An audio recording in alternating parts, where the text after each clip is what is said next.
And Moses joins us for First Look at Sports. Now the Bobcats back at the Civic Center after their bit of a road trip they had. Yeah, you know what? It's nice that they get home, start up December when it's really cold. Lucas Bench was tweeting, you know what? Come out and go to a rink where it's less cold than it is outside. So yeah, you know what? It is the month of December. They're back at it against the Drayton Valley Thunder. The first of back-to-back meetings. Matt Schumont has more. The Bobcats will sure to be well rested when they take to the ice tonight for the first time in 5 nights, and during the recent layoff they have really took the time to work on all aspects of the game. Obviously power play, we've been doing a lot of work on that in the defensive zone, and not so much structure or systems, commitment in places like the corners and in front of the net, both for our defense and keeping our net a little bit more clear and clean than we have been in the past. The Orange and Black will welcome the Drayton Valley Thunder to the Civic in the first of 2 back-to-back meetings. And despite the Thunder struggles as of late dropping their last 7 games, they've given the Bobcats some troubles as both meetings have needed overtime. We're going to expect nothing but the best from them. Standings, you can't really tell much from that because they are turning their team around this year. They're a hard-working team. They're tough to play against. So we gotta give it our all too, and hopefully come out with 4 points. You can't take any team in this league lightly. Every team will come out strong. It's all how you come out, how you present yourself, how you play. If you stick to your systems, play as a team, you can't give any team any hope. Now some say December is one of the toughest months of the year, considering teams are ready to go home and see family for the Christmas break. However, Van Herway and the rest of the Bobcats know they got to bear down and finish the task at hand.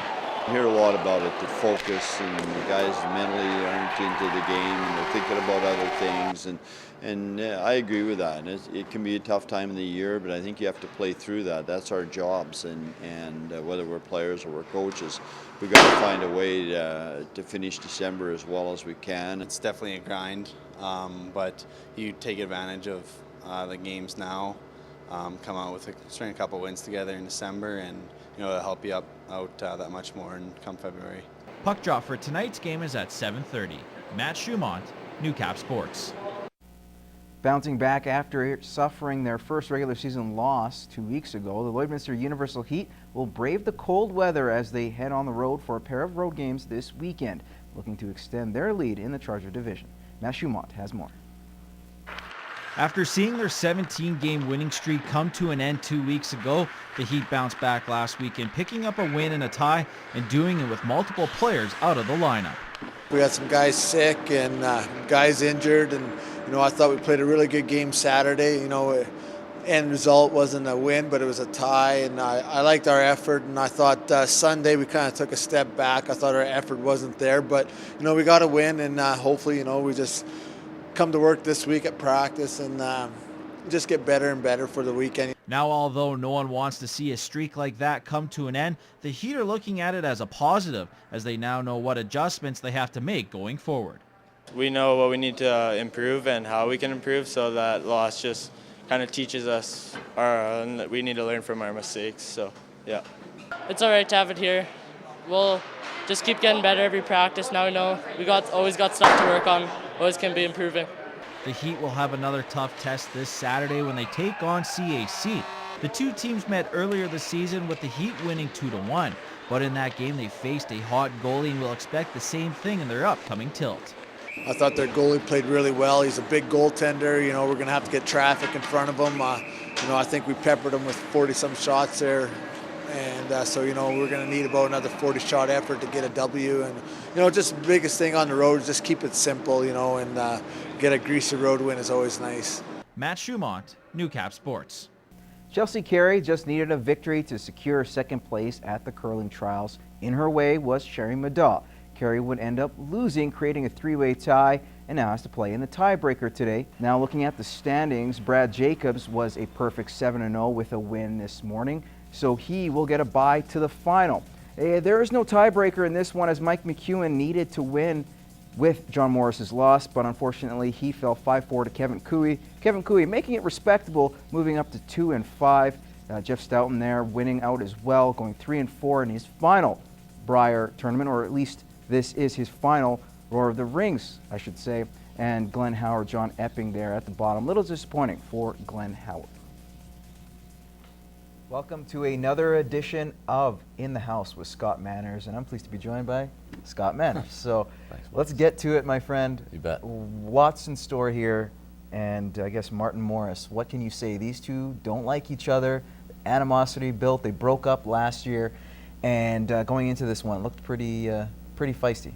Yeah, for sure. You know, John is a great player, and I feel he really elevated his game for this one. He definitely wants to show the old team something when he steps out there on the ice. There's definitely a little bit of tension there out on the ice for sure. I mean, you could see it, you could sense it during that game. But it was Kevin Martin at the end of the day experience coming out on that one. You look at Morris, you got a bit of a break. You finished 4-3, still making it to the tiebreaker, and will face Martin again. So now the way it looks, do you see Morris changing his game plan at all? Will this benefit him because he's already played Martin the last draw? Yeah, I think it's going to come down to the one or two breaks is going to decide the game. You know, John is he knows the type of strategy that Kevin's going to use, and obviously against him, and he's going to do everything he can to combat that. John, they're going pretty good. I think Kevin's going to be victor out of that game, though. He's just got a few more cards in his hand at this time than John. John's played extremely well. He's had a terrific week. If the breaks go his way, well, we'll wait and see, but it's almost a coin flip right now. Well, whoever faces Brad Jacobs is going to have a tough time, in my opinion. I think he's been the best player, 7-0. That stated it in the standings. But he has a day off now. Is that going to hurt Jacobs or be a benefit? Get that rest in before the final on Sunday.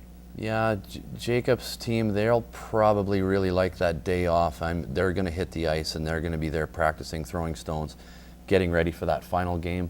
The 2 days off, you know, as long as the mental focus is there and they're coached right, I don't think it's going to be a problem. But I would really like to see Martin face Jacobs again. I know there's some interesting on-ice chatter going on the last time they faced each other. Martin definitely trying to get into the head of Jacobs.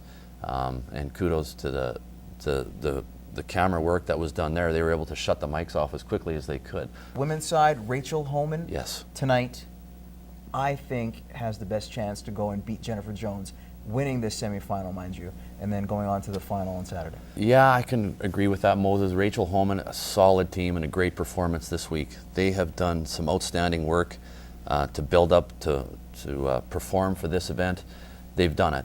They've played very well. It's been, you know, a few peaks and valleys for their week, but for the most part, I think they're gonna be there after that semifinal. I only see Homan really going into that final. Who wins out of those two, Jennifer or Rachel? Well, if Rachel gets there. Boy, I don't know. That one is that is really close for me. I can't really pick a winner on the women's side. It's going to go either way. And just so that everybody knows, we'll be in good hands in Sochi no matter who wins on the women's side. It really is a flip of the coin in that final. Jennifer Jones has played hot all week. I'll have to go with Jennifer Jones.